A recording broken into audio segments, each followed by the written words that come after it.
तनख्वाह से कितनी बार टैक्स किया और क्यों?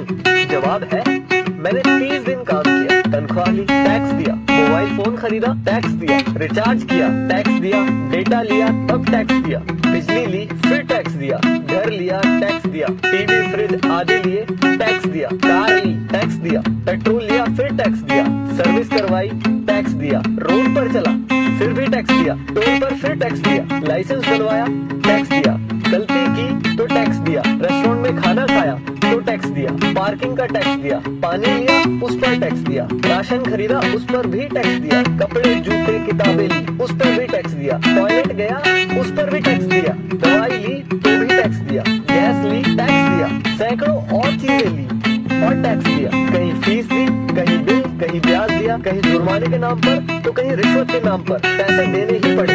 ये सब ड्रामे के बाद गलती से सेविंग में बचा लिया तो फिर टैक्स दिया। सारी उम्र काम करने के बाद कोई सोशल सिक्योरिटी नहीं, कोई पेंशन नहीं, 5 साल के MP MLA रहते तो बात और थी, कोई मेडिकल सुविधा भी नहीं, बच्चों के लिए अच्छे स्कूल नहीं, पब्लिक ट्रांसपोर्ट नहीं, सड़कें खराब, स्ट्रीट लाइट खराब, हवा खराब, पानी खराब, फल सब्जी जहरीली, हॉस्पिटल महंगे, हर साल महंगाई की मार, आकस्मिक खर्चे व आपदाएं, उसके बाद हर जगह महंगे। सारा पैसा गया कहाँ? करप्शन में, इलेक्शन में, अमीरों की सब्सिडी में, माल्या जैसों को भगाने में, अमीरों के फर्जी दिवालियां होने में, स्विस बैंकों में, नेताओं के बंगले और कारों में और हमें झंडू बाम बनाने में। अब किसको बोलूं कौन चोर है? आखिर कब तक हमारे देशवासी यूं ही सटते जिंदगी जीते रहेंगे? मैं जितना देश और इस पर चिपके परिस्थितियों के बारे में सोचता हूँ, परेशान हो जाता हूँ। समय आ गया है कि किसी की भी भक्ति से बढ़कर देश और देशवासियों के बारे में सोचें। प्लीज इस वीडियो को शेयर करके देश के हर नागरिक तक पहुंचाएं।